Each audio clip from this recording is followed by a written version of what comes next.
You know, I'm just a tad disappointed. See, after Will Vinton's Claymation Christmas, I kind of figured they'd follow that up with something that was also worth my time. Instead, I got Will Vinton's Claymation Comedy of Horrors. And yes, that's the actual title. When I think back on Claymation Christmas, I realize something. It's basically the same formula as Fantasia, the difference being that it's much shorter and less boring. Well, imagine what if Walt Disney had followed that one up with anything that had an actual story to it. That's the case with Will Vinton's Comedy of Horrors, except for one major difference. It is weak. Instead of having Rex and Herb take us through this one, we have two new characters, Wilshire Pig and Sheldon Snail. I think Sheldon is the more likable of the two. He's likable in the sense that you don't hate him by the end of the show. But Wilshire Pig... The point of amusement rides is not amusement. The point of amusement rides is making money. Yeah, I have a feeling I'm not gonna like this guy. We've got to have money. So here's the plot.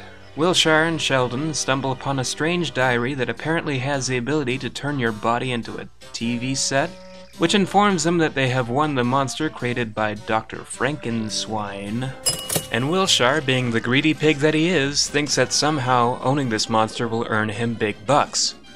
You know, if owning your own personal monster is somehow the key to instant fame and fortune, I must really be doing something wrong. I once injected a hamster with Godzilla's radioactive bathwater, and that thing hasn't done anything for me. Hey! Quiet down there!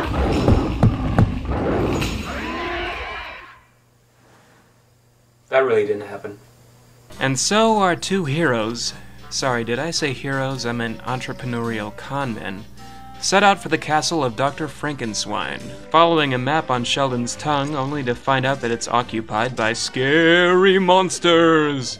Yeah, they didn't expect monsters to be in a castle created by a mad scientist where they were told they could find a monster. Now, did they? No, that's just too far-fetched. Is there a laboratory around here? Oh, of course. Lavatory. I hate homonyms. Lavatory? Really? That's the best joke they could come up with? Come on, it's a castle, not an airplane. Damn.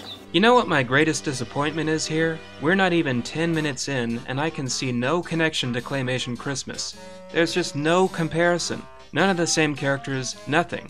What relation does this pig have to do with Claymation Christmas? Is he related to this guy? I do believe it is waffle. I give up. Let's just get through this. So the monsters find out that our two heroes are still among the living, thus resulting in one predictable chase after another, and then they finally come to the lab of Dr. Frankenswine. Crank on the machines, and we find out that our big scary monster is... this. Well, I suppose you could make money off that thing by showing it off at amusement parks underneath a cloth, but other than that... But, surprise, surprise, a magic elixir causes the monster to grow to enormous heights. And then we get this. I feel like I could climb every mountain. Sage high. No, please don't turn this into a musical. You've had your chance. Don't make this even less watchable by making the most annoying characters sing.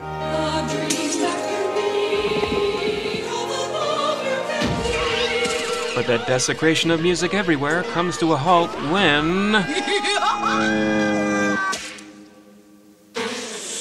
What's that noise? No. No. A plane?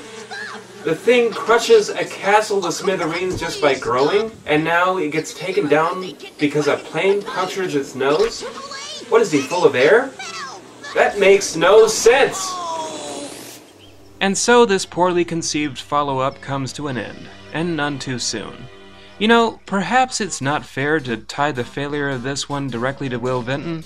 He may have directed Claymation Christmas, but someone else directed this one.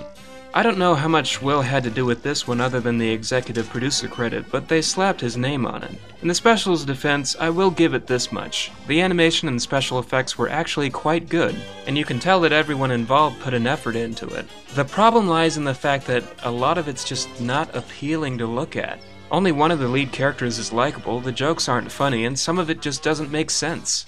So, I'm just going to chalk this one up as being a mediocre concept with a poor treatment. Why couldn't they just go the cabaret route like they did before? I mean, sure there's no such thing as a Halloween carol, but there's still plenty of Halloween-y songs that they could have used. Let me take you on a trip back to the 80s. Those of you who watch my other show might recall me mentioning a certain TV special, DTV's Monster Hits. DTV was the predecessor to today's Fan MVs, mashing up classic cartoons with some of the greatest hit songs.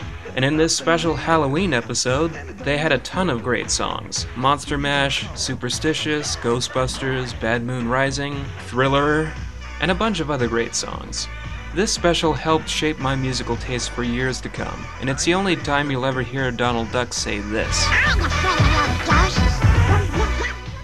See? This is what a Will Vinton Claymation Halloween special should have been like. I mean, sure, Disney beat them to all the good songs, but there's still plenty of songs that they could have used. Them bones gonna walk around. Them bones gonna walk around. She blinded me with science. She blinded me with science. I'm your boogeyman. That's what I am. It was a one-eyed, one-horned, flying purple people eater. Nature trail to hell. Nature trail to hell. Ahoo, where was London? See? I can make a better Halloween special on my home computer. What was stopping them? We'll probably never know. But you can pretty much bet at this point we're not going to best Claymation Christmas. Claymation Comedy of Horrors. Why even call it that? I mean, there's some comedy in there, but it's not very funny. And there's not really anything horrifying about it.